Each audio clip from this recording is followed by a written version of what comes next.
You're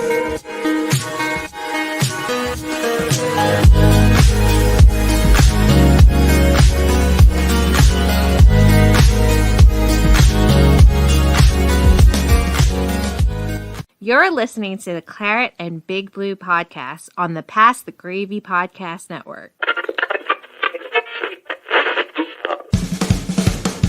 you think you are? I am! Goat's vagina, that thing was huge. You said that, not me. Just come up, taken away by Wick. Slut TV! Oh, it's glorious!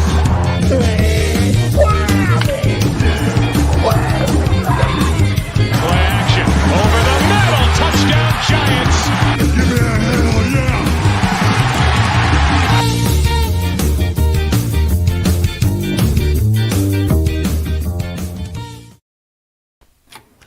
And we are live. We'll do it live! Welcome everyone to Claret and Big Blue, probably the only podcast on the internet dedicated to West Ham United and the New York Giants.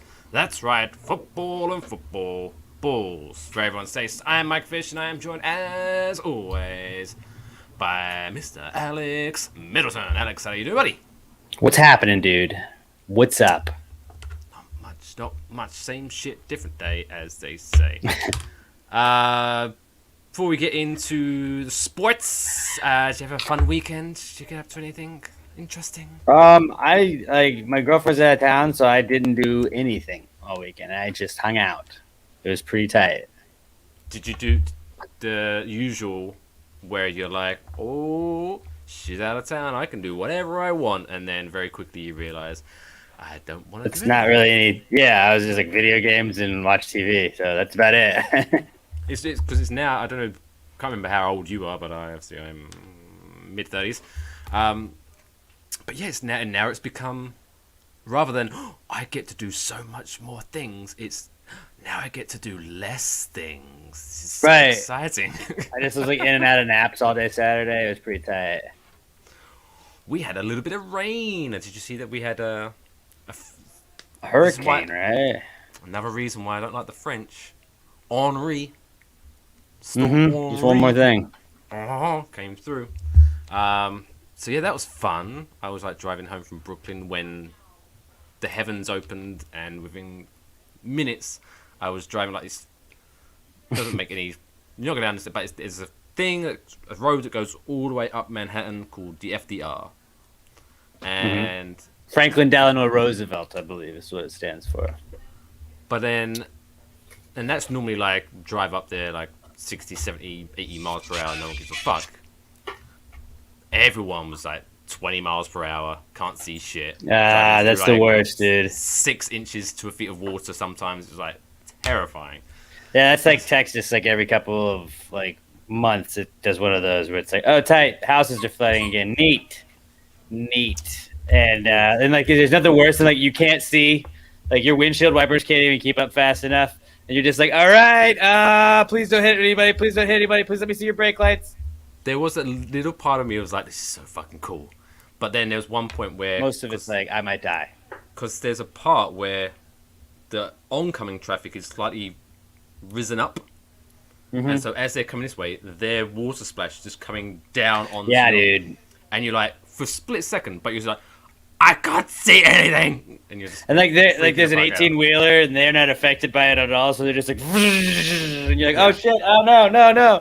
I don't see what the problem is. This is a regular day for me. In Houston, whenever it floods here in Houston, like people's cars flood out because people do that, and it's like, dude, you're fucking with so many people's cars right now. Stop it. But yeah, I survived. I'm here. I made it. Fun also, fact, talking about ages, how old we are. This is the final episode of Claret and Big Blue that I'm going to do as a 35-year-old. How exciting. Oh is shit. that? When's the big day? Monday. Annoying. Oh, I think I had a Monday birthday this year. So, It was just like, I mean, we're past like being super duper excited for birthday age, I feel like, but it's just like Monday. Why that day? Any other day? yeah, this age, I just now get excited about my birthday because it's like an excuse to get the boring people to come out. Like when you say, hey, do you want to go grab a drink? Oh, I can't. My wife. Or, oh, I've got the kids. Blah, blah, blah. Yeah, Where now yeah. you can go, no, fuck, it's my birthday. And they're like, oh, fine, I'll come out. Like, I like to use birthdays also as like, and it's kind of like not a great way to go about it, but it's like people that like on Facebook. I'm like, dude, if I haven't talked to you and it's your birthday, like, I don't think we need to be Facebook friends anymore. I don't really. Oh, it's that guy? That guy that I sat two like desks behind in high school? Like, I don't think he even posts anything anymore. But okay, cool. Sorry, I'm not gonna be. I just don't have anything to do with you. Yeah, several times this year where Facebook gives that little notification. Oh, it's such and such's birthday today. I genuinely looked at who the fuck is that person. I have no idea. I do have a couple of friends that like are like whenever they text me, like we text each other like, yo, happy birthday, dude, hope you have a great day. Like we'll text each other back and forth, and it's like you look at our like last like 6 text messages from 3 years, and it's us telling each other happy birthday. Hey dude, hope all is well, man. We should catch up. Hope to see you soon. But it's usually like with just like a couple of like, text exchanges like in a day, like back forth maybe, and then it's like that's it, and then I'll talk to you in 4 months when it's your birthday, and then we'll talk to you again until my birthday next year. Yeah, that's what my text message. I don't mind that. There's friends like that, yeah, and it's like I don't care. I don't have to hang out with everybody that I'm friends with. But I have that relationship now with my dad. Like if you go through our text messages, it's literally we don't talk to each other unless West Ham's playing. Then it would just be like you just scroll through just randomly, fucking assholes, or if we win, love your stuff, and that's it. Like that's all my dad. My dad only texts me about West Ham. That's it. It's great. That's cool though. That's a cool relationship to have. It is, and it's I have that with like Giants people too. There's people that like I only talk to during football season. But what's really awkward though is when it's like between seasons, and like because I have to FaceTime my mum because it's different. I can't just text her. She has to see my face for whatever reason. But then every now and again she'll be like, "Oh, do you want to talk to your dad?" And you can see in his face, he's like, West Ham haven't played recently. I have no idea how about those? How about Lingard? Huh? Think we'll bring him back? No? Okay, here's your mom. All right. Well, good talking to you, buddy. Hey, let's not squeak the toy right now. Weezy's very stoked about West Ham. She's so excited. Well, because that's going to be the main event. Because what is it now? Not next week, but the week after, we'll actually get to talk about a competitive New York Giants game, which I'm excited about. True. But we'll kind of hover over a little bit. So let's run through Giants. Let's run through some Giants. Just because, like, it's made some cuts. I didn't think there were any significant like surprises, cuts-wise. If I have to, because I was writing them down, I was like, you can know when they're not super like, oh my god, they cut them. When I'm like, Montre Hartage? Yeah, sure, that guy. Montre Hartage, yeah. Cole Hikutini? Sure. Yeah, they were bubble guys. They're not going to make it. Maybe practice squad guys later on. But, yeah, nothing super shocking to me. Like, Alfred Morris was almost shocking last week, but I think that this is, like, nothing even to that extent happened from it this week. I did like, if we're talking about just focusing on Giants, if we want to steamroll ahead to the preseason game against the Browns, I liked our defense a lot. I don't really know what to make of the offense, given that our starting quarterback is not playing yet in the preseason. Danny Dimes is going to get to go off for a half this weekend against the Patriots, I believe. And yep. I think that'll be interesting to see. But yeah, dude, it's like the defense, there's so much potential with that defense. And if they can pressure the quarterback, it's almost like they don't have like the best like rushers necessarily. I mean, they got a couple guys there, but like they don't have just like a dominant defensive line, you wouldn't think. But like Patrick Graham just knows how to like dial it up. He knows when to do it. I think we had 2 interceptions in the end zone against the Browns. And again, they weren't starting. They didn't have their guy going. They didn't have Baker Mayfield going. But like you're making an interception in the end zone, that's always beneficial to the defense. It always pays off. And I really think that the defense they look just as good, if not better, than last year. And our offensive line, I don't know. If we can stay healthy, I think our offensive line is going to be good. I don't think we have any depth at the offensive line position. So I'm really rooting for a super duper healthy offensive line season for the Giants. Because Devontae Booker also looks good. There was a couple of standouts that I liked the look of, but like you're saying, sometimes it's hard to really get a good gauge because realistically, it's just backups versus backups. Like you can't really okay, well, if this guy now starts, he's going to be a beast and whatever like that. Or a starter against a backup, and you're like, how do I evaluate that? But I know if you're fucking up our starter and you're the backup, then that's bad. But that didn't really happen for us. Like not that anything's going to happen to Daniel Jones this year because he's going to be healthy and play all the games. Right, this is his year. But I thought I'm going to butcher his name. No, I butchered it last week. But Brian Lewerke, number 6. I thought he put a good showing in for himself. Yeah, I mean he's an average quarterback. He's our third string quarterback. That's what he is. But I mean, for the backups that we had in the last couple of years, where I was kind of, oh Jesus Christ, we got them. Like Daniel Jones is going to play all the games, 100%. He's not right. Going to he's going to play. We're back to that Eli streak again. Yeah. But I'm a little bit more confident about our backup. If that's a third string, I didn't think Colt McCoy was bad. He just was like, Mike Glennon, not great, but I mean, he's a serviceable backup. Right.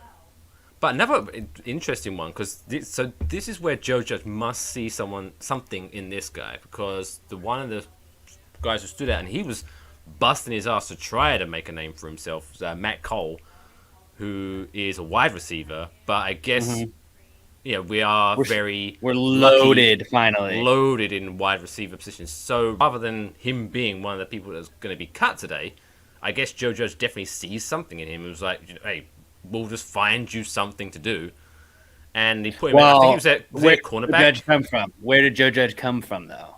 He's a special teams guy.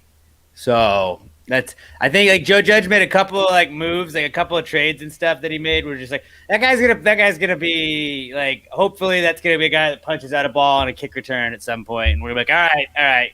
Joe Judge knew that was gonna like. I just trust whatever he's doing at this point. I'm sipping the Judge Kool-Aid. I think we should all buy into Joe Judge. I think Giants Twitter is kind of a little toxic right now at times. It's our girl Steffi Smalls. I know is like going to battle every single day on that damn app where there's a bunch of just haters, and it's like, dude, just if you want to hate on our team, I guess, but shut the fuck up about it. Like just. We got to be looking at something positively going into this season. And I think the way we finished last year was good. I think that there's a lot to be positive about going into this year. I mean, going back several weeks, obviously we covered this in season 1 of Claret and Big Blue, was that the New York Giants obviously won the free agency. We won the draft. We was like the champions of those two things. So I think if you're in a position right now where you're bitching pre-season, it's like, come on, man, look in the mirror, like, just relax. Let's just wait and see actually us play an actual competitive game before you start fucking bitching. It's like those people, you can just tell where it's like they just want to bitch about something. And I'm just like, right, whatever. Like, still the ones bringing up, I still don't think Saquon should have been our first round. Oh my God, shut up, Jesus, shut the fuck up. Just shut the fuck up, dude.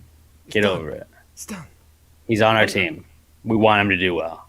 And if I remember correctly, anyway, did he not get like Rookie of the Year that year? I think so, yeah. So, what do you know? Pretty good stuff. First name followed by 8 numbers, probably, on Twitter. Yeah, they're always the ones that have the fun opinions. And like an egg Twitter profile. Like, if you can't even be bothered or don't even know how to change your name on Twitter, don't even come to me and talk to me about my quarterback. Power. I agree. I could not agree more. But yeah, Matt Cole. Shout out to him. I thought he played well. And other than, I mean, the Jets game was boring as fuck, but I thought don't get me wrong, it wasn't blew my mind away. I'm not going to tell my grandkids about this game, but I think for a preseason game, even though we lost, but it doesn't matter, it's preseason, I thought it was a pretty good game. I actually thought it was a fun game to watch. I watched, like, all of it. Yeah, I told you I was home a weekend, so I just was like Sunday. I was just hanging out, kind of watching that, eating lunch. It was a nice little day game to have. I mean, I would have liked us to win, but I think that we also like in a preseason game we were trying to do shit that you wouldn't regularly do in a regular season game. So I don't really fault us for losing. I don't really care. The record doesn't mean shit to me in preseason. Yeah, and Daniel Jones gets to go this weekend, and this is the most excited about any of the preseason games so far. The dress rehearsal, if you will. We just didn't know which game it was going to be. If it was going to be second or third. I think having the week off in between, kind of, they're going to do that. But, dude, if Danny can just go the fuck off, that's what I want. We'll be sitting pretty happy next week when we're talking about this. One thing I haven't been paying attention to is Tony back? Because I know he was kind of like. He didn't play on. He didn't play on Sunday, but I think he's been doing drills and stuff. I know because last time I checked, he was one of those players that was kind of doing isolated training. Right. So I think he'll be okay. He better, because we've got a fucking t-shirt with his face on. He better come through. We do need that to sell well. By merch.cbbpod.com. Segue, smooth transition. One person who we've dedicated a piece of merch to, who is coming through, is our good man, the Onion Volcano himself. Yes. Panorama. Saeed Panorama. So, that's a good sound effect. Yeah, Weezy is stoked about it. Panorama. Yeah, so if you'd missed it, West Ham played. Oh, bringing her little duck. Is that a duck or is that a platypus? It's a purple and orange duck. You order them on Amazon, and sometimes they come in different colors. So we've had green ones, we've had pink ones, we've had purple ones. Usually you get the yellow one, but that one we got purple one. It's her favorite toy. For those listening the audio version, I'm going to describe it. Okay, I'm going to describe this right now. So, I'm not saying that Amazon doesn't list this as a duck, but this is quite clearly a purple platypus. There's not a duck. I think it just says dog toy on it. It actually doesn't say dog. It does say dog. It just says dog toy. So I can confirm it is a dog toy. There must be. That's also maybe the most Wheezy's ever paid attention to a podcast because I was holding your toy up. There must be at least one person who's like, and it was definitely a man, who's bought that, taken it home to his baby, and was like, "Oh fuck, it's a dog toy." Oh, fuck. Let me cut this tag off. Let's get Sharpie. It's just a toy. Yeah, who's a good girl. But yes, so West Ham played Leicester City, and boy howdy were we technically wrong. No, we both predicted a win, but positive vibes only. Like last year, where we was going on a streak of we don't play a game unless we're going to score 3 goals. Are we on a +1 streak this year where we don't even bother turning up unless we're going to score 4? Yo, we walk in the door knowing that's four on the board, dude. I don't know. We're like, can we start off in this game? Because I feel like it obviously played a huge role in the rest of the game. Is the red card? Yes. The red card given to Leicester, because I thought it was a bullshit red card. Okay. I don't think there was any intent.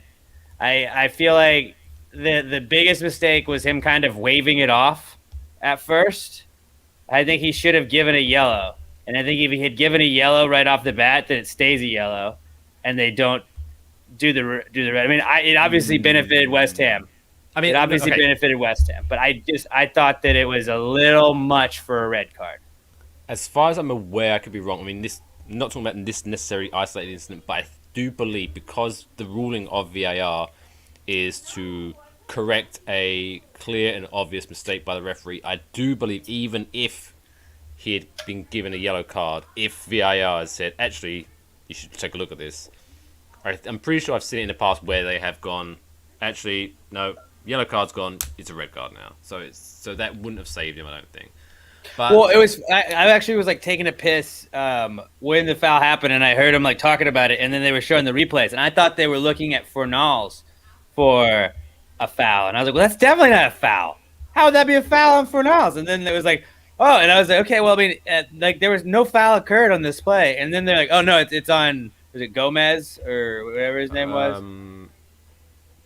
I should have wrote it down, but now I can't remember his name. But yes, something like Lopez or Gomez. I can't remember. Oh.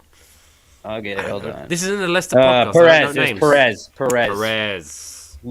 Gomez, Perez. I knew it was an Ez ending name. But yeah, at first I was confused because I got back from pissing and it's just like that's definitely not on Fornals. And I was like, oh wait, no, that's a red. They're gonna give him a red. Like I did not think that it was a red card. I rewound it, just watching it.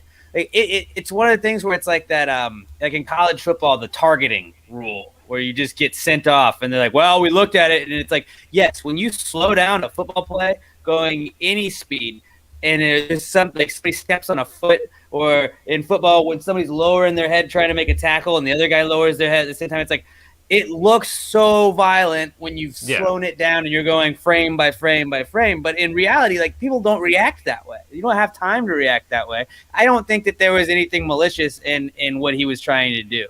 And I mean, I'm fine with the way it worked out, but West Ham's been fucked on that so many times where it's like I felt for the opposing team almost. My only thing, because I had to compare. So we gave him the goal just so we didn't blow him out completely. And on the 69th minute. Nice. Yeah, well, I think that was really, they were like, hey, Claire Big Blue, we know.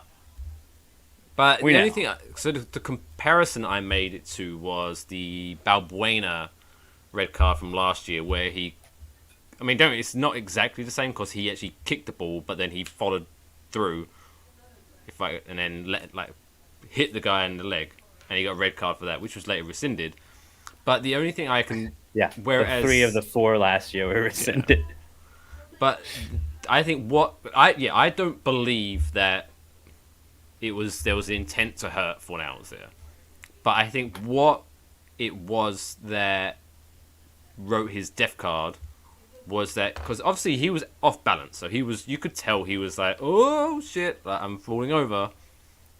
But you could see as his leg comes up, there is a definite change in direction. Now, I do believe that what his intent was okay, well, I'm going down either way, so what I'm going to do is put my foot between the West Ham player and the ball, so that at least when I'm falling over, I can at least block it, hold up the play, and hopefully by the time I get up, I can still defend. But it was just his unfortunate where he went, I think it was definitely the position of, because it was like above the ankle, which is never a good look. And I think if it was just a case of he was running, leg went straight into Fornals, I think that might have been a yellow card. But I think, in my opinion, what signed his death warrant, as I said, I think is that if you watch it in slow motion, like I said, everything looks worse in slow motion, but the slow motion shows that he kind of moves his leg, and where Fornals is moving towards him, it does look like he's gone, should I go for the ball? Nope, I'm going to go for his leg. So it looks bad. So it was one of those, like, because you have to take that, because intent doesn't necessarily matter. It doesn't matter whether you intend to do it. True. So is it a violation? Is it I get what you're saying. So it's one of those where I think looking back, it's one of those awkward decisions where if he was given a yellow card, I'd probably been pissed off at the time. But looking back, I'd be like, that's fair. But if it's a red card, it's kind of like, I don't know. Maybe I'm just sitting on the fence. But I think, I feel bad for the guy. But it's one of those situations where, what did you think was going to happen? Unfortunately, like you put yourself in that position. But yeah, however, I do think what annoys me most is when, and I get it because they're defending their teammate, but when the Leicester players went up to the referee and started like arguing him after he gave the red card. Schmeichel got out there. Schmeichel. And was just schmeicheling it around, just like, yo, bro. But not just, because obviously this happens all the time, but it's like, what are you expecting? So the referee gets called, hey, VAR, you need to check this out on the screen. He goes to the screen, looks at the replay once, which I will say credit to him. He's not a fucking Mike Dean or whatever the guys who watches it 20 times before making his decision. Yeah, Kavanagh. He watched it once, was like, okay, that's enough of me, gave him the red card.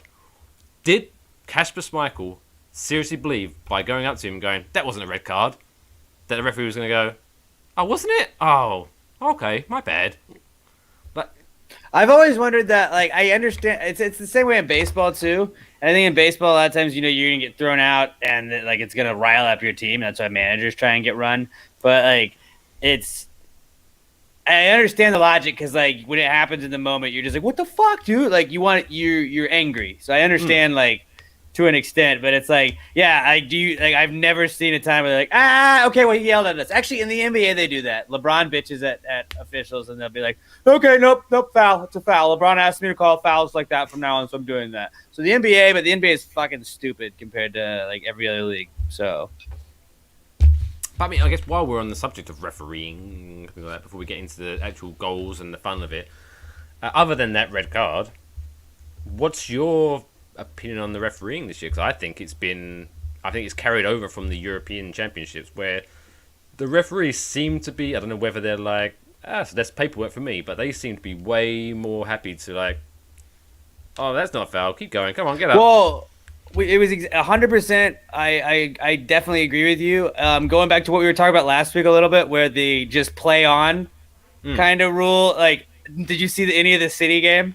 Like, Grealish fucking tried it again, man, and they just let him play on. They just let him play on, and he has to get his bitch ass up, and then he's 15 steps behind the play by that time because he was rolling around trying to make a scene. I loved it. It was beautiful. It's a beautiful sight to see. He did get a couple of fouls, but like. And we're iffy, and it was just because it was Jack Grealish. But like, still, like, I have not been as happy in a long time as I was watching. It was like, yeah, just get up, bitch.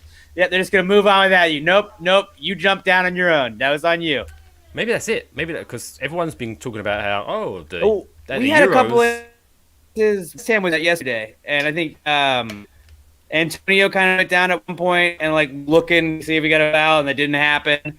And then so he just gets right back up and like. I think it was Rice. It was either Rice or Suchek, I want to say, at one point in the midfield kind of went down, looked around, saw that everything just kept moving and got back up. Like they didn't try and milk it. They didn't Grealish it, but still. I think if they see it happen with everybody. I think if they carry it on, it's gonna eventually take effect. Where I think it's gonna be a hell of a lot more fun to watch these games. Where they're just gonna and then somebody's gonna get scored on because hey, dude, there was an odd man. Run because your bitch ass is laying back there trying to pretend that your ankle fell off when we saw you trip. Like, come on, you're costing you. Then somebody's gonna get taken out of a starting lineup, and it's gonna be this. We're gonna change the game for good. We're at a pivotal moment, people. Mm-hmm. But yes, so maybe that's the thing. So a lot of people are thinking, oh, they watched the Euros and the refereeing the Euros. Maybe they're carrying over. No, maybe I think you're on. Hey, maybe we should be good refs. Maybe we should just not be terrible officials. But I think you're on something where they're like, oh shit, Jack Grealish has gone to City. Oh, he's gonna be way worse this year. Oh, like we need every game's gonna take 6 hours. We're gonna win. Yeah, otherwise we're never gonna get finished. We just need to ignore him now, and that's it. That's the rule. I think. Just erase him. But yes, West Ham won 4-1. I tell you what.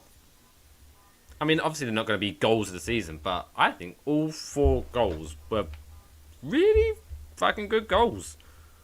That second one was kind of. I will tell you why. Okay, so the first one. So I love the little 1-2 between Fornals, puts it out wide. Benny Hanna whips it in, and it put that. Where Fornals kind of like thinks it sides. You can't see. I'm moving my foot for some reason, as if to say I am Fornals. Right. He like kind of, you had to put your foot up.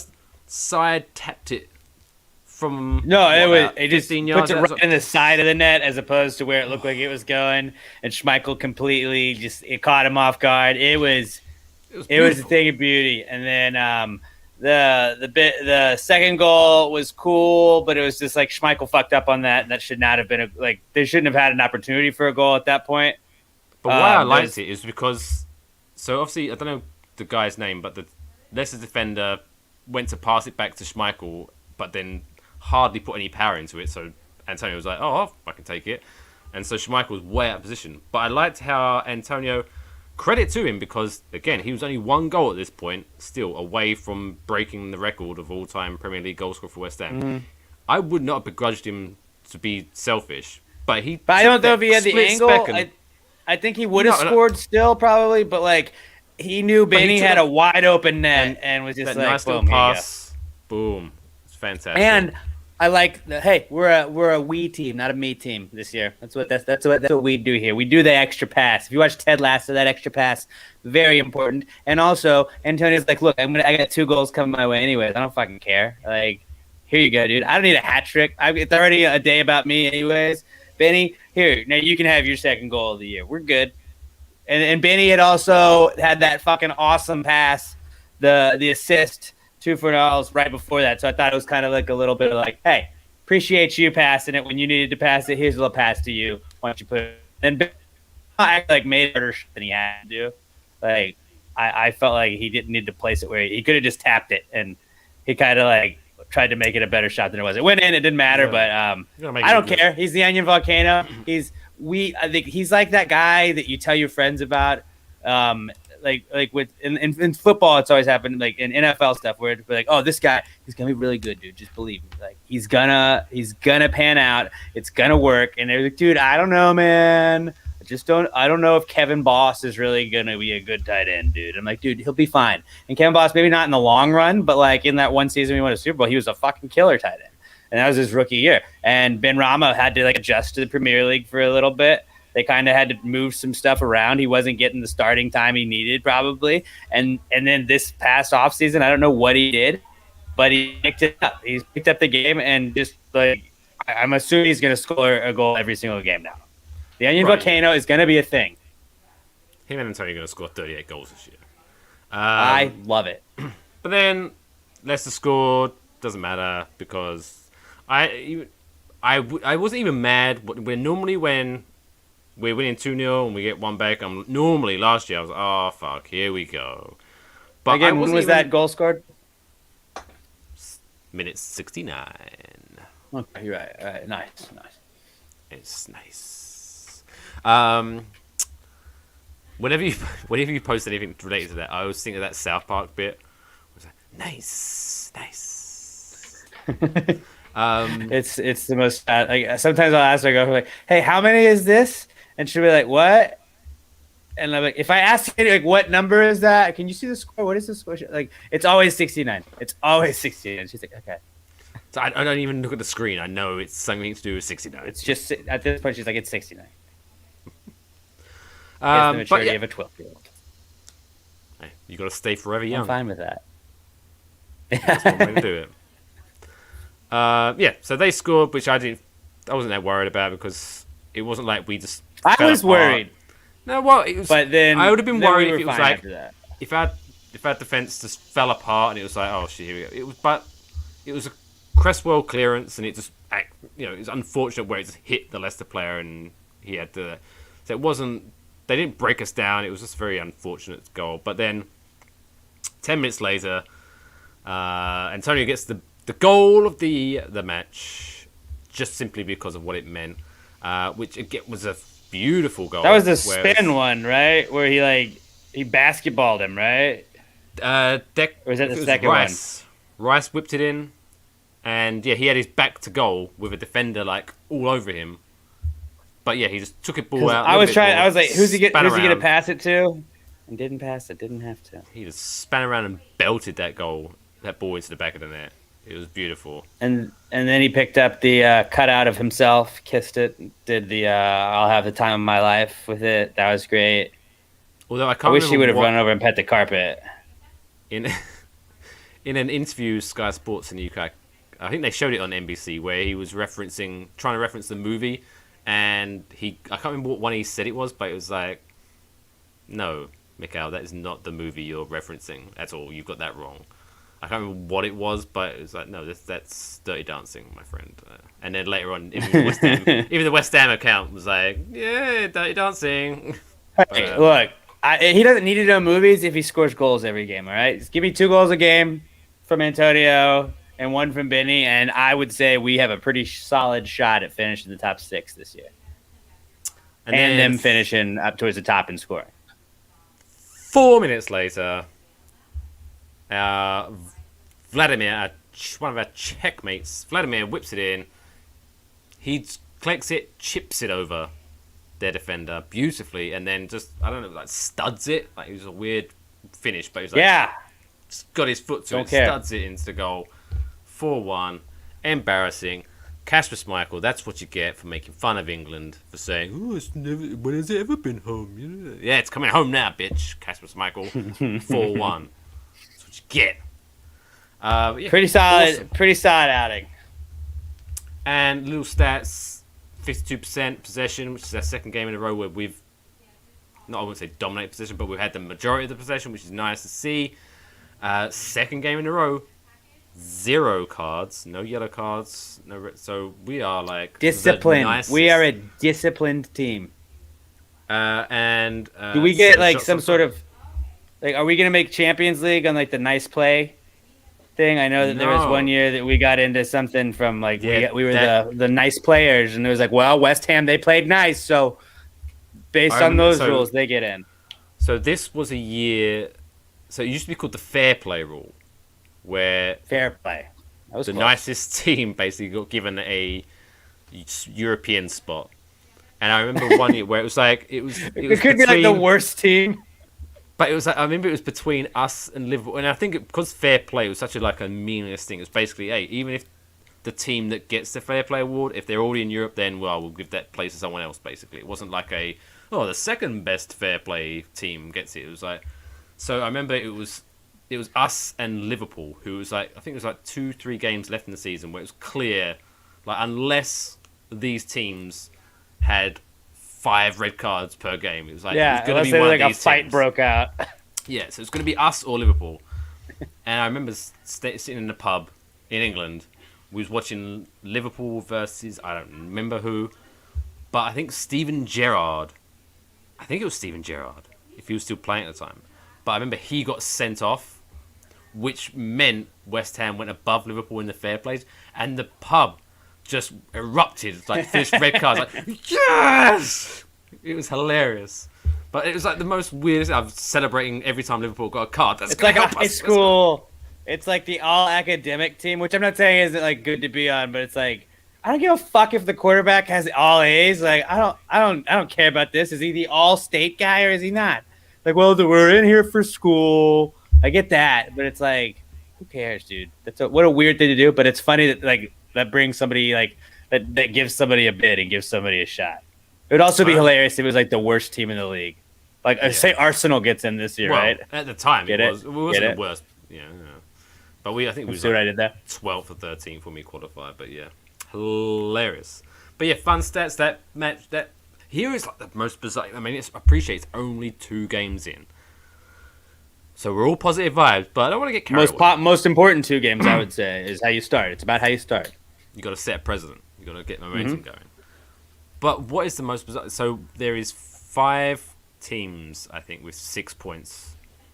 It's us, Liverpool, Chelsea, Tottenham, and I think like Brighton or something. There's one random team in there.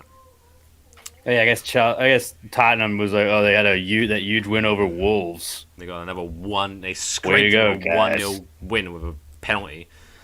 But it's so bizarre that we are not only top, but because of... So we're joint goal difference with Chelsea, but we And go Liverpool. above... No, Wait, but no, we I don't. think goal difference. I think goal difference... The goal differential, we have +5, so does Chelsea and Liverpool. Oh, Liverpool but plus 5 as well?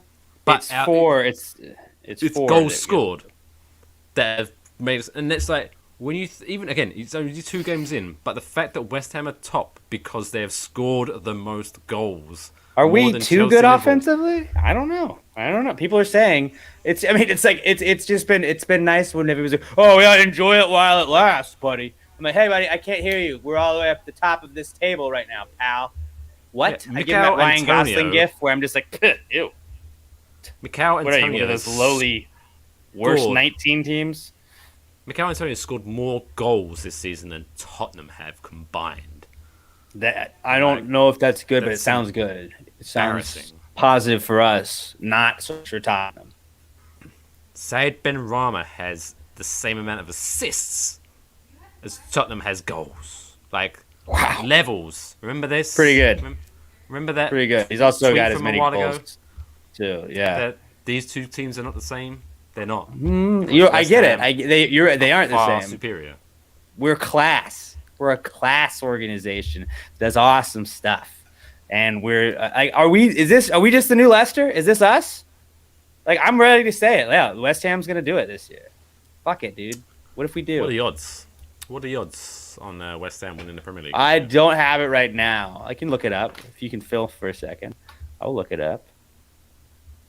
So yeah, while he's looking up, don't forget to, if you are watching us on YouTube, remember hit that subscribe button and hit the bell so you get notified when we are live. And if you want to follow us on social media at C&BB Pod on Twitter, Instagram, and Facebook, and also to celebrate the fact that we're fucking crushing it, don't forget to show your support for our Onion Volcano himself, Benin Rama, by going to merch.cbbpod.com. Get yourself a Ben Rama shirt. You won't. All right, West Ham is plus 7,500 to win. So if you put down 100, you would win 7,500 back. We have the odds so City is the favorite at plus 120. Then it's Chelsea at plus 250, Liverpool at plus 400, Manchester United at plus 800, Tottenham at plus 3,300, Leicester at plus 7,500, and then we're at plus 7,500 as well. So if you and then Arsenal is plus 12,500, and Norwich is plus 100,000. So if you was to put $1 on West Ham win the league and they won the league, you get $750. If I'm correct. Yes. That's worth a buck. That's worth a buck. Yeah, throw $1 on it. Bovada.lv. Not what I mean. Like it's better than anything. And then you can also bet winner without Man City, and West Ham is plus 6,600. So that'd be like if you throw $2 down. That's another one you could do. If you are winner without the big six, it's Leicester is plus 200, West Ham is plus 350. So, okay, dude, how cool is it that we're talking about that though? Like West Ham. Wait. You have to explain this to me. Okay, so winner without the big six. So basically, what you're saying is take out Arsenal, take out Liverpool, take out City, take out United, take out Tottenham, and then take out what was the other one that I fucking just left out? I'll take out the top six, the big six. Which is a sham anyway. It's not Big Six anymore. Well, that's what they call them, and that's what Bovada's accounting it as. But then Leicester, West Ham, then Everton, Brighton, Leeds, Aston Villa, Southampton, all those guys in it. So basically, based on... No, forget it. No, because Leicester finished above us last year. Forget it. They finished fifth.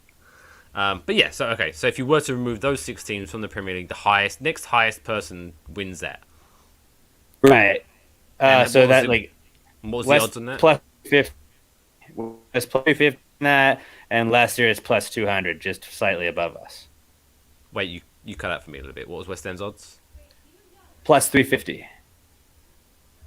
Okay, so for plus 350 means you'd have to put, if you want to put $1 on that, you'd get $35.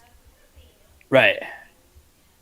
Why is it not plus 35 then?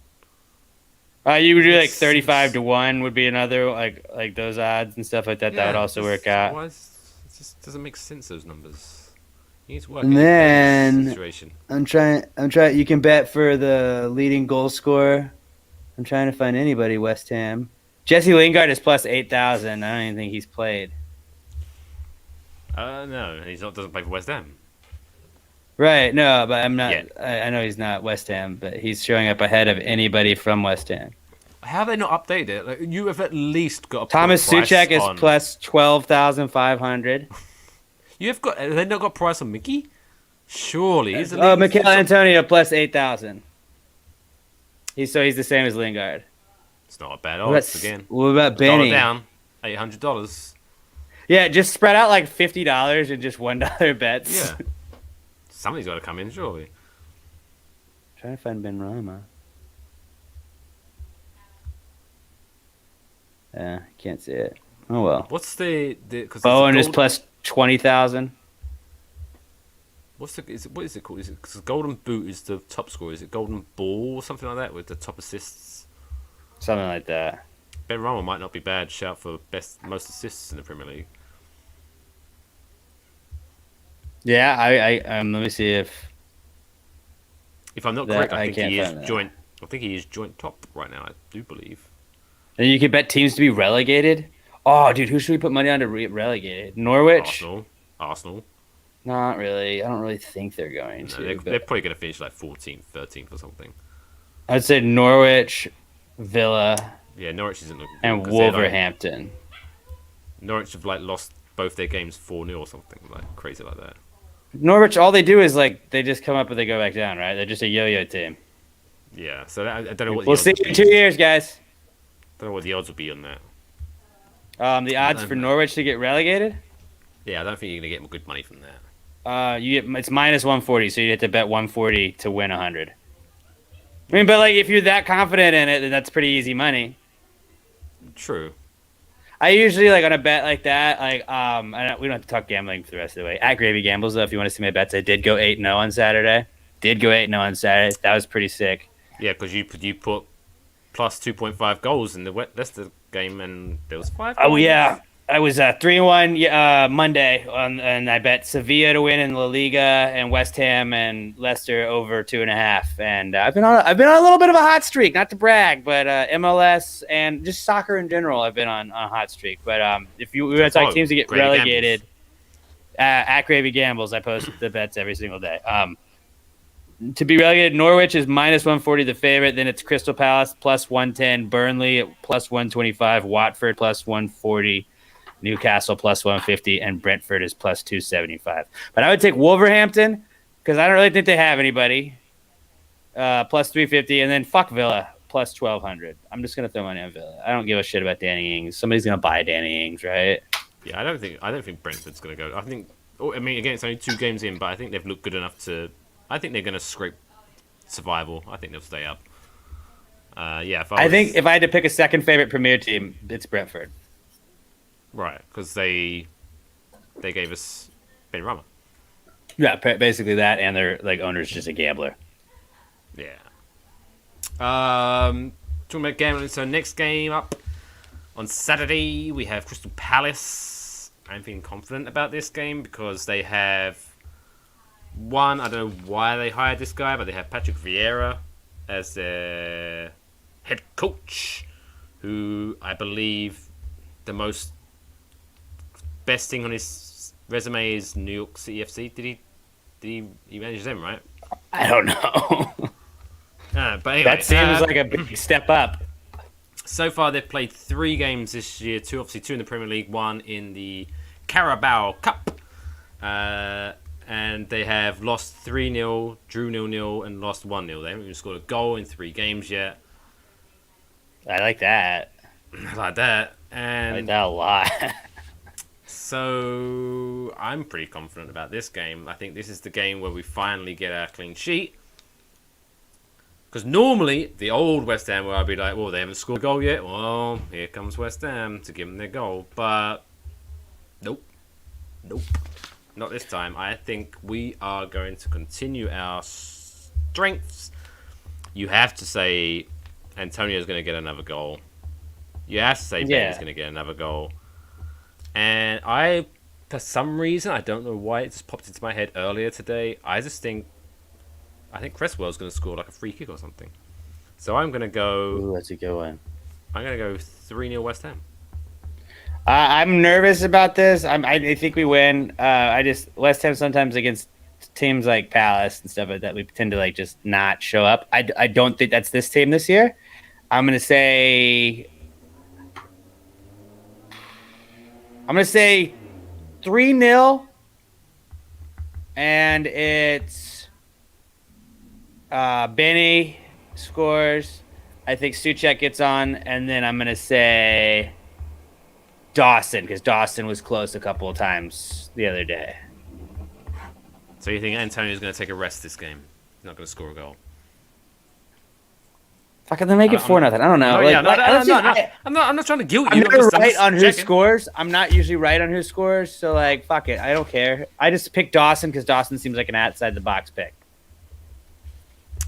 I think Suchek's due for a goal. Because I picked Cresswell, I want a defender now. Well, and Dawson almost scored twice yesterday, so I don't know. I really feel like it seems more like we'll win 2-0, but I'd like to just be positive and say 3. And then anytime Fornals scores the first goal, you're like, Fornals, 4-0. Well, yeah, I guess the real confidence would be to go we're going to score 4 goals again, but I'll play it safe and go. That's what we do. 3-0. All right. I mean, we're wrong on the score predictions usually, so like just score 4 goals and prove us wrong. But normally, someone that we pick to score a goal scores a goal, so that's a true. good sign. And we just name everybody on the team. Eventually, we're right. So yeah, that's coming up this week. Crystal Palace, we're going to beat them, and then Giants play on. Is it Saturday or Sunday? I know preseason sometimes weird. Sunday, I believe it's Sunday. Let me find out. I got it. Because the West Ham game is on Saturday at 10 o'clock Eastern, 9 o'clock Central, or 3 p.m. Sunday. UK. Sunday At 5. Is that 6 5? your time. 6 your time. Nice. I like that. A little bit of an evening game. NFL Network, but I guess you have it local. I'm sure it'd be on the local NBC or something. Well, we don't all get local Giants games, Mike. All right. Although I did get the auto renew email for my Sunday ticket subscription, and got a little half chub when it happened. I was like, oh, I did auto renew. That means football's right around the corner. Happy days. Then moving on to non-sports stuff. Tomorrow is also a big day because we've got new episodes of Waffle Box and Pass the Gravy. What have the good people of the Gravy Gang? Because let's be honest, the Gravy Gang are also part of the Claret and Big Crew. I like that. I was spitballing. Yeah, Claret and Big Crew. Claret and Big Crew. I like that a lot. Obviously, most of them are members of the Gravy Gang. So what have they got to look forward to for the new episode of Pass the Gravy tomorrow? I mean, I feel like lately I've been pitching some pretty fire business ideas, so I've got a couple more of those. And I mean, if you'd like, would you like to buy into Gravy Tech? If you don't know about that, go listen to last week's episode. We are starting our own company. We're not sure what it does, but didn't you just kind of nail it down to it's basically like and then it's a tech group, right? But then it's just mysterious. It's like something like the CIA would use as a front. And then we're really hoping that we get in with the CIA, and then we're basically CIA, which would be pretty sick. But yeah, I'm gonna pitch some more solid business ideas that I'm always accepting investors for. And then we're gonna talk Milk Crate Challenge. We're gonna talk about the PTG bump in relations to West Ham, because 4 years ago, if you go back and listen to, it was called Blowing Bubbles is the name of the episode. I don't remember the number, but Pat and I was talking about waking up watching soccer because it was on. And I was like, we should just follow soccer. Like, let's just follow. Is that the episode after you first became a West Ham fan? That was the episode that we became a West Ham podcast, and now this is the West Ham podcast on the Pastor Gravy podcast network. But Pat was I was like, we can't be bandwagon bitches, and Pat was like, well, here's some ideas, and we looked at Leicester's fun, but they've already won. Let's pick somebody else. And he was like, West Ham has a pretty sick song. We listened to Blowing Bubbles, and I was like, you know what? I'm in. I am sold on this. So and the rest is history. And then we were like, we're gonna use the Pass the Gravy bump to bring West Ham back to prominence, to make them. I believe I said we were taking them to the top, and look at us, top of the table, top, baby. I don't know what we did necessarily to do that to make it happen, but I'd like to take credit for it. Positive mental attitude. That's what we right. That's what we need. Well, PMA. By the way, I like the shirt. PastorGravyMerch.com. Darn like a Marlin. The shirt is darn like a Marlin. I'm still waiting for those beers you're gonna send me. Dude, they're not gonna be good all the way. Like they have to be kind of refrigerated with the fruit that was in them. But we're gonna do Milk Crate Challenge was big this week. All kinds of cool stuff like that. Then we'll tell you what's not cool. I got some stuff to bitch about. And then we'll answer some questions. So it's a pretty interesting episode. I feel like Pass Gray Podcast at Pass Gray Pod on Twitter and Instagram. Give us a follow. And then Pass Gray Bro also. We got stickers for Pass Gray Bro too.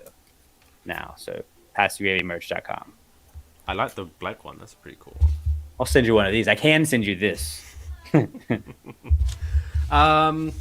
then Waffle Box, we're gonna Happy Waffle Day. It's National Waffle Day today, by the way.